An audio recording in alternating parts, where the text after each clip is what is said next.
আসসালামু আলাইকুম এভরিওয়ান, কেমন আছেন সবাই? আশা করি সবাই ভালো আছেন। তো আজকে আমি খুব একটা ইন্টারেস্টিং ভিডিও নিয়ে এসেছি আপনাদের কাছে। আসলে সেলাই কাজ করলে একটি মেয়ের কি কি হেল্প হতে পারে, তার নিজের জন্য, ঘরের জন্য, অথবা বাচ্চা বা ফ্যামিলি বা কাজের জন্য কি কি হেল্প হয়, এবং এই কাজ থেকে বেঁচে যাওয়া যে কাপড় টুকরোগুলো থাকে তা দিয়ে আমি কি কি কাজ করি, সেলাই করতে পারা কতটুকু প্রফিটেবল তা নিয়ে সবকিছু থাকবে আজকের এই ভিডিওতে। এবং আজকে আমার টুকরো কাপড়ের কালেকশনগুলো দেখাবো আপনাদের, এবং টুকরো কাপড়গুলো দিয়ে আমি কি কি ডিজাইনের জামা বানিয়েছি তাও আপনাদের সাথে পর্যায়ক্রমে শেয়ার করার চেষ্টা করব। তাহলে চলুন শুরু করে দেওয়া যাক আজকের এই ভিডিওটি।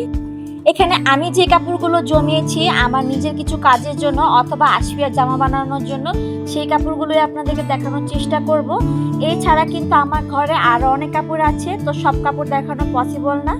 আর এরই মধ্যে আমি যে কাজগুলো করেছি টুকরো কাপড় দিয়ে, তা বাচ্চাদের হোক বা আমার নিজের জন্য, তাই আপনাদেরকে এক পলকে একটু দেখিয়ে দিতে চাই। সবসময় যে টুকরো কাপড় দিয়ে আমি জামা বানাই এরকম না, কিছু কিছু জামাতে পাইপিং অথবা কিছু কাজের জন্য এই টুকরো কাপড়গুলো ব্যবহার করা হয়। চলুন তাহলে টুকরো কাপড়ের কালেকশনগুলো দেখি। এটা রেখেছিলাম এটা ছোট বাবুর জামা বানানোর জন্য, যেহেতু এটা একদম পিওর কটন, একদম যেটা বেক্সি বয় বলে সেই কাপড়।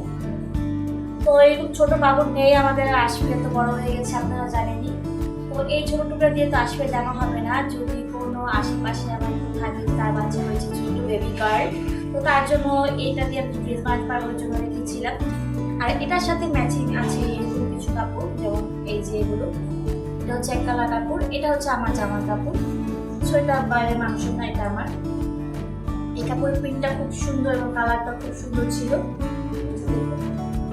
যদি কখনো কোনো জামা বানাই যে এটার সাথে এটা ম্যাচিং যাবে, তাহলে অবশ্যই এটা ইউজ করতে পারবো।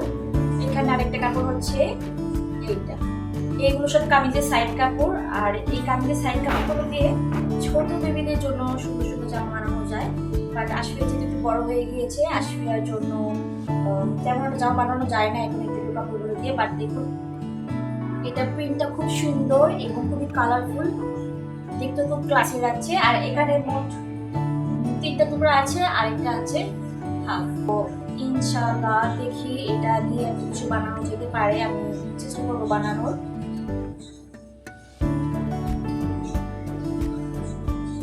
আরেকটা হচ্ছে পিঙ্ক, এটা হচ্ছে একটা বেবি পিঙ্ক কালার, এটা আমার ভাবির জামার কাপড়। এটা মোটামুটি অনেক বড় একটা কাপড়, এটা দিয়ে একটা আসবে জামা বানানো যাবে। যেহেতু আমার মা সেলাই কাজ করে এবং আমিও টুকিটাকি সেলাই কাজ করি, সেহেতু আমাদের কাছে অনেক টুকরো কাপড় জমা হয়, সেটা এক কালারের কাপড় হোক অথবা প্রিন্টেড কাপড়। তো সালোয়ারের সাইড থেকে বেঁচে যায় কাপড় অথবা কামিজের সাইড থেকে, তো ওই কাপড়গুলো দিয়েই আমরা বিভিন্ন ধরনের বাচ্চাদের জামা বানিয়ে থাকি। আর সেই জামাগুলো এমন নয় যে শুধু আমি আশফিয়ার জন্য বানাই, আমার আশেপাশে যারা থাকে তাদের জন্য বানাই।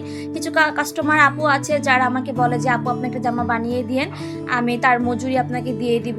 তো মাঝে মধ্যে কাস্টমারদের জন্য বানানো হয়ে থাকে। ঘরে টুকরো কাপড় থাকলে কিন্তু তা দিয়ে অনেক রকমের কাজ করা হয়ে থাকে, শুধু জামা বানানো নয়।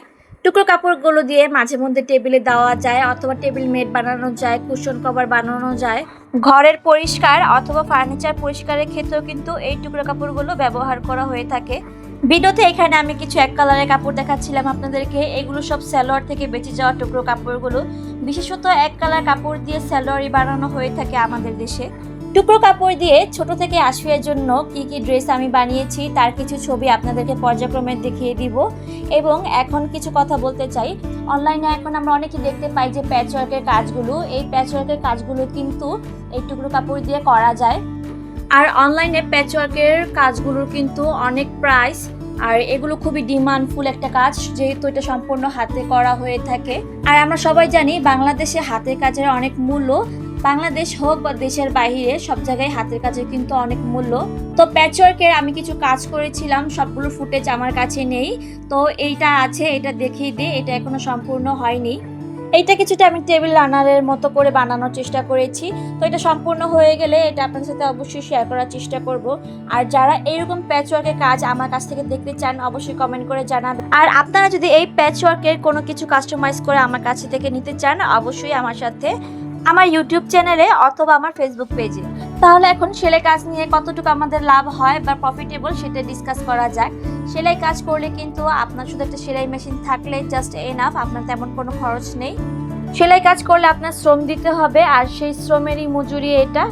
সেই মজুরি টাকা দিয়ে আপনি মোটামুটি আপনার রেগুলার হাত খরচের টাকা হয়ে যাবে। আর সেখান থেকে যে টুকরো কাপড়গুলো বেঁচে যায় তা দিয়ে আপনি কি কি বানাতে পারবেন, কি কি করতে পারবেন তা তো আপনাদেরকে ভিডিওর প্রথমেই আমি বলে দিয়েছি। আর এই টুকরো কাপড়গুলো দিয়ে যদি আপনি ভালো মানে কিছু কাজ করতে পারেন, সেগুলো যদি সেল করতে পারেন, সেটাও কিন্তু আপনার লাভ হবে, যেহেতু কাপড়ের খরচটা আপনার লাগছে না, শুধু যা শ্রম দিয়ে বুদ্ধি খাটিয়ে ইনকাম করতে পারবেন। আর এই সেলাই কাজ করলে যে শুধু আমার টুকরো কাপড় পাই এইরকম না, আরও কিছু আছে। তার মধ্যে হচ্ছে লেস। কাস্টমারদের ড্রেসগুলো সেলাই পরে কিন্তু এই ছোট ছোট লেসের টুকরোগুলো বেঁচে যায়, আর এই লেসগুলো কিন্তু তাদের কোনো কাজে আসে না, তবে আমার কাজে আসে। যখন আমি কোনো ছোট বাচ্চাদের ড্রেস সেলাই করি তখন কিন্তু গলায় অথবা বুকে এই লেসগুলো ইউজ করা যায়, অথবা কোনো হোম ডেকোর বানালে কিন্তু এই লেসগুলো ইউজ করা যায়। যেমন দেখুন এই টপটা, এইরকম কিছু হ্যান্ডক্রাফটের জিনিসগুলো বানানো যায়। এবার চলুন আরেকটা ইন্টারেস্টিং জিনিস দেখাই, সেটি হচ্ছে এই মিরর এবং এই পাতিগুলো। আমাদের কাছে এমন কিছু ড্রেস আসে যার মধ্যে এরকম পুঁতি পাতি কাজ করা থাকে, তো যে জায়গাগুলোতে সেলাই বসবে সেই জায়গাগুলোতে কিন্তু এই মিরর থাকলে সুই ভেঙে যায়, তো আমরা এগুলো খুলে নেই। এই ছোট মিরর এবং সিকোয়েন্সগুলো কিন্তু সেখান থেকেই পেয়েছি। এগুলো কিন্তু একদম নতুন থাকে, তো যে কোনো হ্যান্ডক্রাফটের জিনিস অথবা নিজের ড্রেসও কিন্তু আমরা এগুলো বসিয়ে নিতে পারি। সেলাই কাজ জানলে কিন্তু নিজের টুকিটাকি সমস্ত কিছু সেলাই করা যায় এবং নিজের প্রতিবেশী আত্মীয় স্বজন সবারই কিন্তু টুকিটাকি হেল্প করা যায়। তো আজকের আমার এই সেলাই কাজ নিয়ে ফুল ভিডিওটা আপনাদের কাছে কেমন লেগেছে, আর এখান থেকে যে ইনফরমেশনগুলো পেয়েছেন আপনাদের জন্য কতটুকু লাভজনক, অবশ্যই আমাকে কমেন্ট করে জানাবেন। আমার আজকের এই ভিন্ন রকম ভিডিওটি থেকে আপনাদের যদি একটু হেল্প হয়ে থাকে তাই আমার জন্য অনেক বেশি কিছু। ভিডিও দেখে বুঝতেই পারছেন আমি এখানে একটি বেবি ড্রেস কাটিং করছি।